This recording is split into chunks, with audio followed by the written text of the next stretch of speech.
ಅವಳಿದ್ದಾಳಲ್ವಾ ನಮ್ಮವ್ವ. ಈ ಸಲ ಅತ್ಯಂತ ಯಶಸ್ವಿಯಾಗಿ ಕರಗ ಆಯಿತು. ಅದಕ್ಕೊಂದು ಜಸ್ಟ್ ಒಂದು ಎಲ್ಲ ಧನ್ಯವಾದ ಹೇಳೋಣ ಅಂತ ಒಂದು ಮೀಟಿಂಗು ಕರೆದಿದ್ದೀನಿ.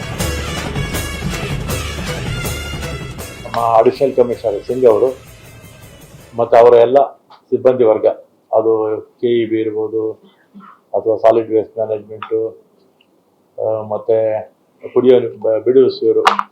ಕುಡಿಯೋ ನೀರು, ಮತ್ತು ಅದೇ ರೀತಿ ನಮ್ಮ ಇಂಜಿನಿಯರ್ಸು ಎಲ್ಲ ಕಡೆ ಕೂಡ ಪಾಟ್ ಹೋಲ್ಸ್ ಎಲ್ಲ ಹಾಕಿ ಡಬ್ರೀಸ್ ಎಲ್ಲ ಕ್ಲಿಯರ್ ಮಾಡಿ ಮತ್ತು ಬಿಲ್ಡಿಂಗ್ ಕಟ್ಟುವಂಥವ್ರಿಗೆ ಕರ್ಗ ಹೊರುವಂಥ ಸಂದರ್ಭದಲ್ಲಿ ಯಾವುದೇ ತೊಂದರೆ ಆಗಬಾರ್ದು ಅಂತ ಎಲ್ಲ ಕೂಡ ಕ್ಲಿಯರ್ ಮಾಡಿಕೊಟ್ಟಿದ್ರು. ಮತ್ತು ವಿಶೇಷವಾಗಿ ಲೈಟಿಂಗ್ಸು, ಈ ಹಿಂದೆ ಎಲ್ಲ ದೇವಸ್ಥಾನದ ಥರ ಲೈಟಿಂಗ್ ಹಾಕ್ತಿದ್ರು. ಆಮೇಲೆ ನಾನು ಈ ಸಲ ನಮ್ಮ ಇದರಲ್ಲಿ ಕಡಲೆಕಾಯಿ ಪರ್ಷನಲ್ಲಿ ಫಸ್ಟ್ ಟೈಮ್ ನಾವು ಲೈಟಿಂಗ್ಸ್ ಎಲ್ಲ ಹಾಕಿದ್ವಿ.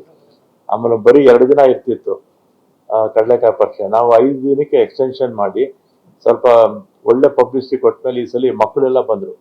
ಕಾಲೇಜ್ ಮಕ್ಕಳು, ಶಾಲಾ ಕಾಲೇಜ್ ಮಕ್ಕಳು, ಮತ್ತು ಬೇರೆ ಬೆಂಗಳೂರಿನ ಸುತ್ತಮುತ್ತಲು ಎಲ್ಲ ಕಡೆಯಿಂದ ಬಂದು ಸಾಕಷ್ಟು ಜನ ಕಡಲೆಕಾಯಿ ಪರ್ಷ ನೋಡಿ, ಮತ್ತು ಹೂವಿಂದು ಅಷ್ಟೇ ನಮ್ಮ ಇದರಲ್ಲಿ ಹಾಸನಾಂಬ ಇದರಲ್ಲಿ ಮಾಡಿದ್ವಲ್ಲ, ಅವರೇ ಬಂದು ಮಾಡಿದ್ರು.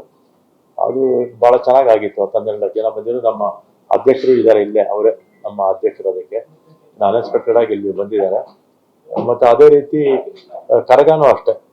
ಕರಗ ಲಾಸ್ಟ್ ಟೈಮ್ ಸ್ವಲ್ಪ ಏನೋ ಒಂದು ಮಿಸ್ಟೇಕ್ ಆಯಿತು, ಹಣ ಸ್ವಲ್ಪ ಬೇಗ ಬಿಡುಗಡೆ ಆಗಿದೆ, ಏನೋ ರಜೆಗಳಿತ್ತು ಅಂತ ಸ್ವಲ್ಪ ಗ್ಯಾಪ್ ಆಯಿತು. ಅವಾಗೇನೋ ಸ್ವಲ್ಪ ಸಮಸ್ಯೆ ಆಯಿತು.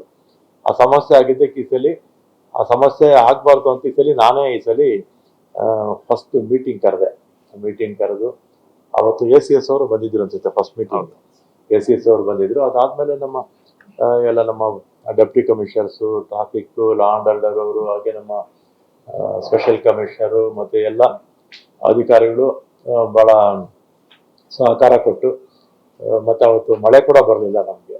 ಆ ಮಳೆ ಕೂಡ ಬರದೇ ಇದ್ದರಿಂದ ನಮಗೆ ಸ್ವಲ್ಪ ಹೆಚ್ಚು ಜನ ಸೇರೋದಕ್ಕೂ ಅನುಕೂಲ ಆಯಿತು. ಮತ್ತು ಇದಕ್ಕೆ ಪೂರಕವಾಗಿ ನಮಗೆ ನಮ್ಮ PR ರಮೇಶ್ ಅವರು, ನಮ್ಮ MLC ಅವರು, ಅದೇ ಸಮಾಜದವರು, ಮತ್ತು ಜ್ಞಾನೇಂದ್ರ, ಇದು 16ನೇ ಸಲ ಅವರು ಕರಗ ಹೊರ್ತಾ ಇರ್ತಕ್ಕಂಥದ್ದು. 16 ಬಾರಿ ಹೊರ್ತಾ ಇರ್ತಕ್ಕಂಥವ್ರು. ಮತ್ತು ನಮ್ಮ ವ್ಯವಸ್ಥಾಪನಾ ಸಮಿತಿ ಸದಸ್ಯರು ಮತ್ತು ಆ ಕಮ್ಯುನಿಟಿ ಲೀಡರ್ಸು ಭಾಳ ಇಂಪಾರ್ಟೆಂಟು. ಆ ಕಮ್ಯುನಿಟಿನಲ್ಲಿ ಅವಳು ದೇವಸ್ಥಾನದಲ್ಲಿ ಏನಾಗಬೇಕು ಅದೆಲ್ಲ ಕೂಡ ಒಂಚೂರು ಮಿಸ್ಟೇಕ್ ಆದಾಗೆ ಅವರು ಮಾಡ್ತಾರೆ. ಅವರ ಕಮ್ಯುನಿಟಿ ಲೀಡರ್ಸು ಎಲ್ಲರ ಸಹಕಾರದಿಂದ ನಮಗೆ ಈ ಸಲ ಅತ್ಯಂತ ಯಶಸ್ವಿಯಾಗಿ ಯಾವುದೇ ಸಮಸ್ಯೆಗಳಿಲ್ಲದೆ ಕರಗ ಆಯಿತು. ಅದಕ್ಕೊಂದು ಜಸ್ಟ್ ಒಂದು ನಿಮಗೆಲ್ಲ ಧನ್ಯವಾದ ಹೇಳೋಣ ಅಂತ ಒಂದು ಮೀಟಿಂಗು ಇವತ್ತು ಕರೆದಿದ್ದೀನಿ. ಮತ್ತು ನಮ್ಮ ಅಧ್ಯಕ್ಷರು ಅವರೆಲ್ಲ ಕೂಡ ಎಲ್ಲ ಭಾಳ ಶ್ರಮಪಟ್ಟು ಎಲ್ಲ ಕೆಲಸ ಮಾಡಿದ್ದಾರೆ, ನಮ್ಮ ವ್ಯವಸ್ಥಾಪನಾ ಸಂಸ್ಥೆಯವರು. ಅದೇ ಮತ್ತು ನಮ್ಮ ಮುಜರಾಯಿ ಇಲಾಖೆಯವರು ಅಷ್ಟೇ, ಎಲ್ಲರೂ ಕೂಡ ಅವ್ರಿಗೇನು ಜವಾಬ್ದಾರಿ ಕೊಟ್ಟಿದ್ರು ಅದನ್ನೆಲ್ಲ ಯಶಸ್ವಿಯಾಗಿ ಎಲ್ಲ ಮಾಡಿದ್ರು. ಅದಕ್ಕೆ ಒಂದು ನಿಮಗೆಲ್ಲ ಕರೆದು ಇಲ್ಲಿ ಒಂದು ಆನರ್ ಮಾಡೋಣ ಅಂತ ಕರೆದಿದ್ದೀನಿ. ಅದಕ್ಕೆ ಅಷ್ಟು ವಿಚಾರ ಇಷ್ಟ. ನಿಮಗೆಲ್ಲ ಧನ್ಯವಾದ. ನಮ್ಮ ACS ಏನಾದ್ರು 2 ಮಾತು ಮಾತಾಡೋದು. ಖರ್ಚಿದು ಲೆಕ್ಕ ಹಾಕುವ ನಮಗೆ BBMP ಅವರು ಅವ್ರು ಸಪ್ರೇಟು, ನೀವು ಅವ್ರ ಹತ್ರ ಅವರೇ ಕೊಡ್ತಾರೆ ಲೆಕ್ಕ. ನಮ್ದು ಪೂರ್ತಿ ಲೆಕ್ಕ ಆಗಿಲ್ಲ, ಕೊಡ್ತಾರೆ. ನಮ್ಮ ರುದ್ರೇಶ್, ಯಾರು ನಮ್ಮ DC, ಹೌದು, ಜಿಲ್ಲಾಧಿಕಾರಿಗಳು ಬರಲ್ವಲ್ಲ, ಜಿಲ್ಲಾಧಿಕಾರಿಗಳಲ್ವಾ ಟೆಂಡರ್ ಕರೆದಿರೋದು, ಅವರ ತಾನೇ ಕರೆದಿರೋದು. ಕೊಡ್ತೀವಿ. ಇಲ್ಲ ಸರ್, ಲಾಸ್ಟ್ ಟೈಮ್ ಸ್ವಲ್ಪ ಇದು ತೊಂದರೆ ಆಯ್ತು. ಈ ಸರ್ತಿ ನಾವು ಎಲ್ಲ ಟ್ರಾನ್ಸ್ಪರೆಂಟ್ ಆಗಿ ಎಲ್ಲ ವ್ಯವಸ್ಥಿತವಾಗಿ ಈ ಟೆಂಡರ್ ಮುಖಾಂತರನೇ ಎಲ್ಲ ಕಡೆ ಕೂಡ ಮಾಡಿದೀವಿ. ಎಷ್ಟು ಖರ್ಚು ವೆಚ್ಚ ಆಯಿತು ಅಂತ ಆಮೇಲೆ ಕೊಡ್ತೀವಿ.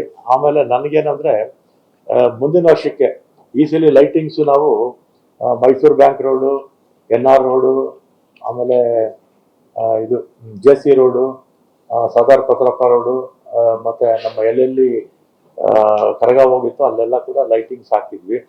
ಮುಂದಿನ ವರ್ಷಕ್ಕೆ ಇನ್ನು ನಮ್ಮ ಮೆಜೆಸ್ಟಿಕ್ ಹೋಗುತ್ತಲ್ಲ, ಮೆಜೆಸ್ಟಿಕ್ ಹೋಗಿ ಮೆಜೆಸ್ಟಿಕ್ಕಿಂದ ನಾವು ಬಳೆಪೇಟ್ ಮಧ್ಯದಲ್ಲಿವರೆಗೂ ಹೋಗುತ್ತೆ.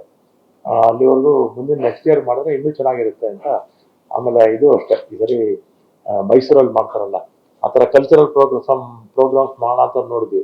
ನಮಗೆ ಅಲ್ಲಿ ಪೊಲೀಸ್ ಇಲಾಖೆಯಿಂದ ನಮಗೆ ಸೂಕ್ತವಾದ ಸ್ಥಳ ಯಾವುದು ಇಲ್ಲ ಅಂತ, ಯಾಕಂದರೆ ಹೆಚ್ಚು ಜನ ಸೇರುವಂಥದ್ದು ಆ ಥರದ್ದು ಎಲ್ಲ ಭಾಳ ತೀರಾ ಇಕ್ಕಟ್ಟಾಗಿರ್ತಕ್ಕಂಥ ಜಾಗ, ಹಳೆ ಬೆಂಗಳೂರು ಸೂಕ್ತವಾಗಿರ್ತಕ್ಕಂಥ ಜಾಗ ಸಿಗಲಿಲ್ಲ.